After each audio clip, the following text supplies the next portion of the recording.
Hello everybody, it's Mrs. Powell. We are studying Chapter 7.3 on biomes from Purposeful Designs Life Science.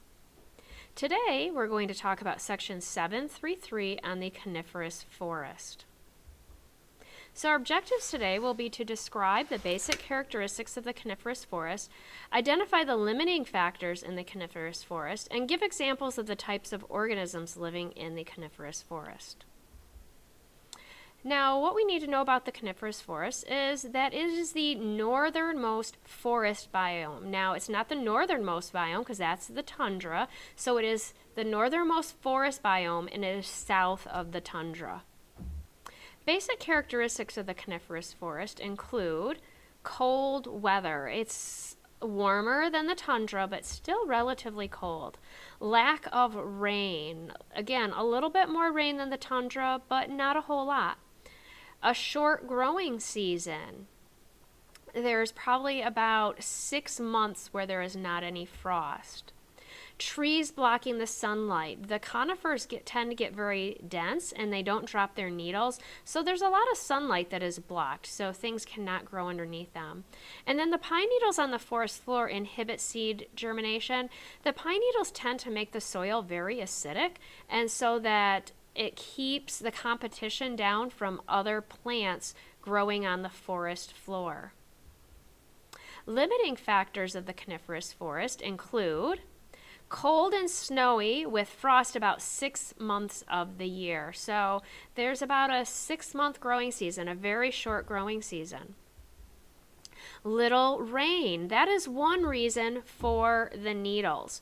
The needles on pine trees prevent water loss, and they also have a waxy coating, so not a lot of water is lost through them. Poor and acidic soil, again from the pine needles. And a lot of organisms don't like to grow in acid. There are a few though. For example, blueberries like a nice acidic soil. Conifers, the fact that there are conifers, this is what the forest is named after because it's the predominant tree. It is a tree that has needle-like leaves and produces its seed in cones. So conifer cone, that's where it gets its name from, is the fact that it produces cones. Conifers do not shed their needles.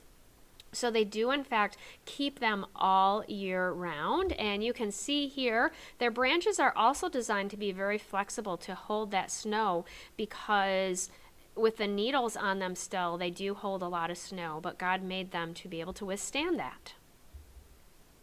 Coniferous forest plants. It's not just conifers that grow there, as we can see in this picture. There are also ferns. There will be some shrubs, raspberries where the canopy is not as thick. Some willow trees, alders, aspen, and birch trees will also grow in this type of forest. Animals of the coniferous forest are the moose, mule deer, snowshoe hare, porcupines, red-backed vole, black bears, grizzly bears, wolves, lynx, wolverines, and migratory birds. There is a little bit of overlap of some of the animals living in the tundra and the coniferous forest because they can handle both types of climates. So you will see a little bit of overlap of the animals. So our objectives today were to describe the basic characteristics of the coniferous forest, identifying the limiting factors in the coniferous forest, and give examples of the various types of organisms living in the coniferous forest. So don't forget your 5 questions in your notes and keep watching this video to answer the questions at the end.